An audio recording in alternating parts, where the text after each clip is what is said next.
Good morning student. आज की class में हम कत्वा एवं लेप प्रत्यय के बारे में अध्ययन करते हैं।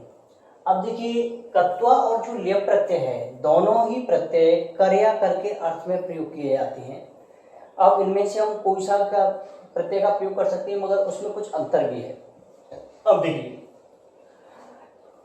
कत्वा और लेप प्रत्यय दोनों का प्रयोग कर्या करके अर्थ में प्रयोग किया जाता है। यानी जैसे हंस करके, तो हंस धातु में कत्वा प्रत्यय का प्रयोग कर देंगे तो कर्या करके आता है। हंसकर, दौड़कर, बोलकर, जाकर, इस तरीके से।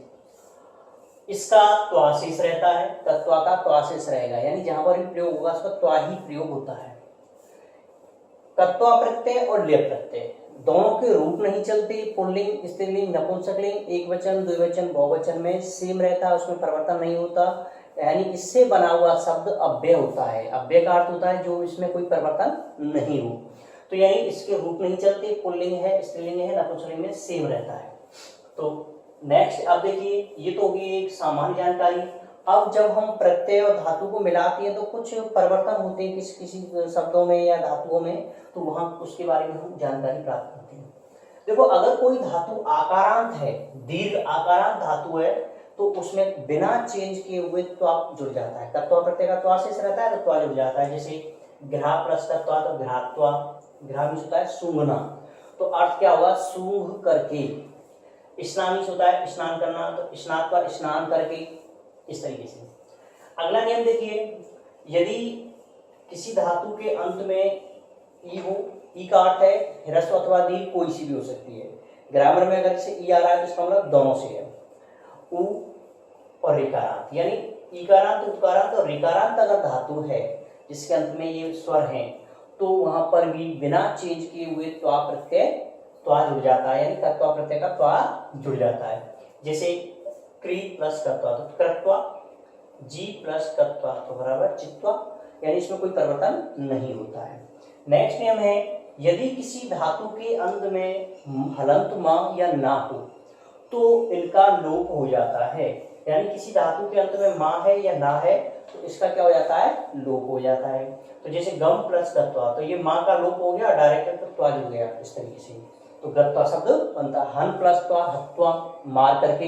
अब गम प्लस गत्वा का अर्थ है जा करके, हन प्लस त्वा का अर्थ है हत्वा अर्थ निकलता है, तो उसका होगा मार करके। अगला नियम है, यदि किसी धातु की उपधा में, धातु की उपधा के बारे में मैंने कई बार बताया है, आज फिर बताता हूं। धातु के अंत में जो हलंत व्यंजन वर्ण है उससे पहले जो स्वर आएगा उसको हम उपधा कहते हैं। जैसे भा से पहले इसमें क्या है? उ, तो उ क्या कहलाता है? उपधा। इसमें देखो, जैसे ई क्या है? यहाँ उपधा है, इस तरीके से। अब इसमें ये आ क्या है? उपधा कहलाती है, इस तरीके से। तो देखिए, धातु की उपधा में यदि ई और उ है, धातु की उपधा में ई और उ है, तो वहां पर यानी इस धातु और प्रत्यय के मध्य में छोटी ई जुड़ जाती है। तो देखो, लुभित्वा, इस तरीके से लिख दिया है। और विकल्प से, यानी हम दोनों में से कोई सा, विकल्प का अर्थ होता है दोनों में से कोई भी सेलेक्ट कर सकते हैं। तो विकल्प से गुण भी होता है, यानी यहाँ उ है तो ओ हो जाएगा, ई है तो ए हो जाएगा, ये होता है गुण।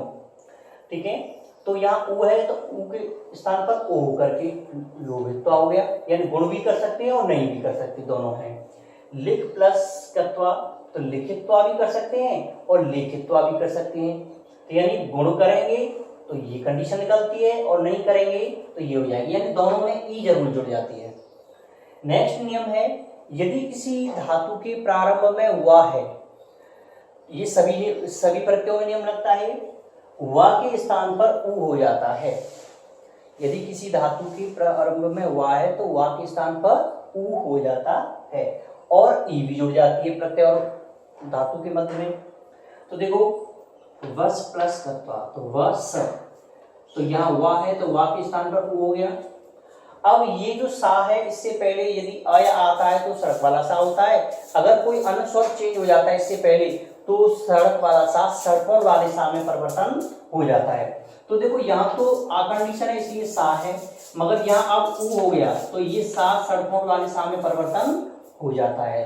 तो और ई और जुड़ जाती है तो उषित्वा इस तरीके से शब्द बनता है। अब देखो वध प्लस कत्वा, तो वा के स्थान पर क्या हो जाएगा उ, और ई जुड़ जाती है तो उदित्वा, इस तरीके से रूप बनता है।